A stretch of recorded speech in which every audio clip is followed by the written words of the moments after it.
Washington Post'ta bir керемет жазбалар жарияланды.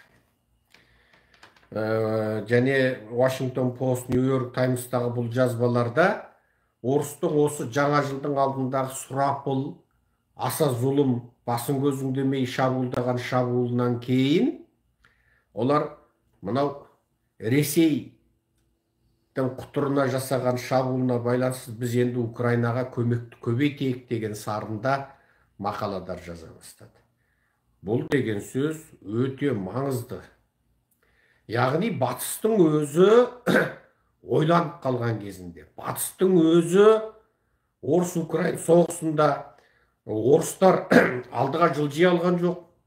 Бірақ украиндар да сұмдық бір сұрапыл алдыға жылжып, жаңа орыстан бәленбай жерін тартып алған жоқ. Осындай сәтте мынау Washington Post сияқты үлкен медиада біз Украинаға көмекті күшейтуіміз керек. Мынау орыстың сұрапыл шабуылы, мынау Ресейдің арам ниетін тағы бір нәрседе көрсетіп отыр. Мынау орыстар аямайтындығын көрсетіп отыр, зұлымдыққа толы екенін көрсетіп отыр деген сарындағы бұл жазбалардың көбеюі батыс әлемін қайтадан Украинаға көмектесетін дұрыс бағытқа қарай әкеп тастады. Қайтадан. Бұл Путиннің жаңа жылда орыс расистеріне есеп беремін деп, жаңа жылда біз міне қырып тастадық, жойып тастадық дейтін советтік ескі тәсілмен жаңа жылдың соңғы күндерінде құтырына шабуыл жасауы керісінше батыс әлемінде Украинаға деген тілестікті күшейтіп жүрді. Путин тағы да бір жолы мат болды. Енді осы шабуылы кезінде орыстардың екінші үлкен әскери кемесі мүттәйін болды. Білесіздер, оның аты Новочеркасск деген. Бұл енді Ресей үшін алғанда анау Қара теңізде тұрған Москва әскери кемесімен пара-пар келетін екінші деңгейдегі әскери кеме. Осы Новочеркасск мүттәйін болды. Енді Новочеркасск тасталған болғанда, енді сөздікшіні біз деген Украинаның бәленбай қаласын атқыладық деп, орыс тілінде, украин тілінде хабар таратып, Украинаның халқының соғысқа деген ерлік жігері мұқалтқысы кеп, пропаганда жасап, арандату жасап, осы қырып жатырмыз, жойып жатырмыз, Украинды міне әне айтып тастаймыз, міне бүйтіп тастаймыз деп жатқан Путинге орыстың медиасына дәл сол Новочеркассктің тасталған болғаны тура арсылдап үріп тұрған иттің кеңірдегіне жаңағы ине тығылған нан жеп алғандай болды ғой. Ине жұтқан ит дейді ғой, үні шықпай қалады енді. Бұрынғы ескі қазақтарда барымта сырымтаның кезінде ана қатты арсылдақ төбеттерге, саққұлақ иттерге ана нанның ішіне ине қосып беріп жібереді. Инені сындырып нанның ішіне беріп жібереді. Сонда анау иттің үні шықпай қалады. Ине жұтқан ит деген сөз бәрін көріп тұр, біліп тұр, бірақ үре алмай қалады да. Мұны қазақ ине жұтқан ит дейді. Міне қазіргі Путиннің медиалары, сол арсылдап тұрған медиалар ине жұтқан ит құсап қалды. Неге? Новочеркасск кетіп қалды. Жарып жіберді украиндар. Ал бұл Новочеркассктің жарылған кезінде алақайлап бүкіл дүниеде орысқа қарсылар 100 грамм қымыз ішіп қойды. Ойбай, Новочеркасск құлады деп.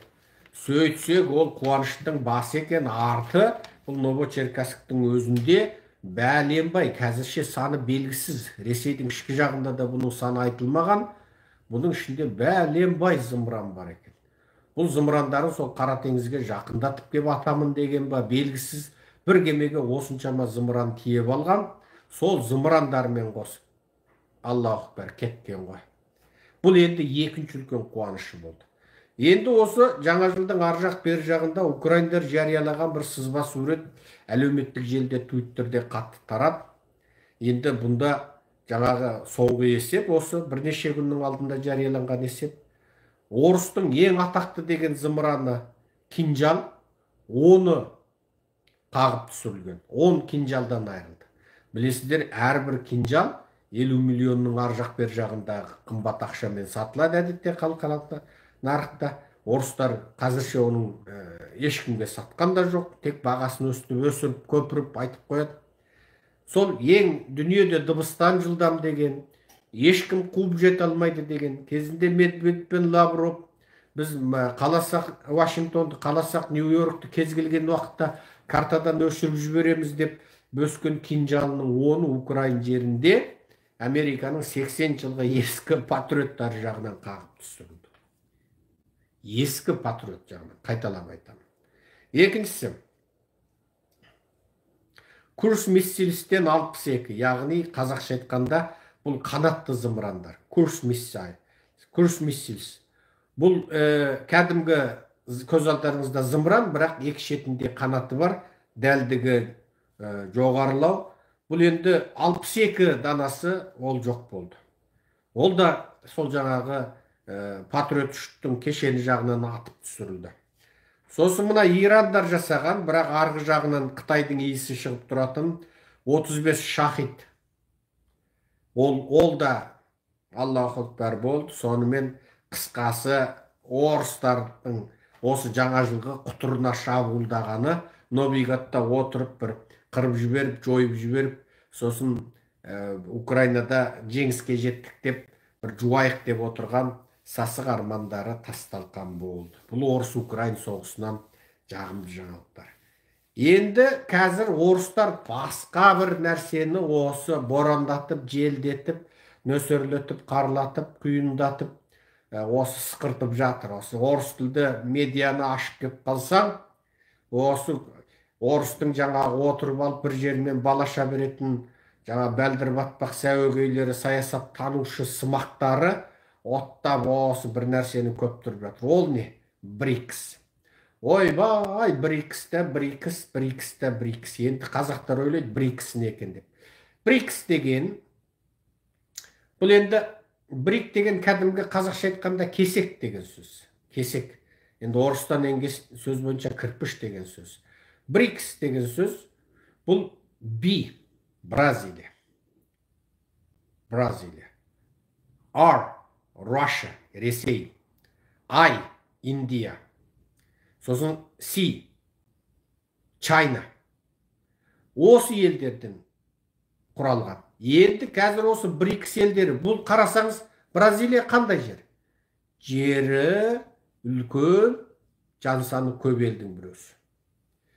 Ресей жері үлкен, ресурсы көп, шикізаты көп, жан саны аз елдерге жатады. Қытай ресурсы да бар десең бар, жоқ десең жоқ, өзіне шақсаң жоқ, жан саны көп, арзан еңбек күштің елі. Индия ол да сондай.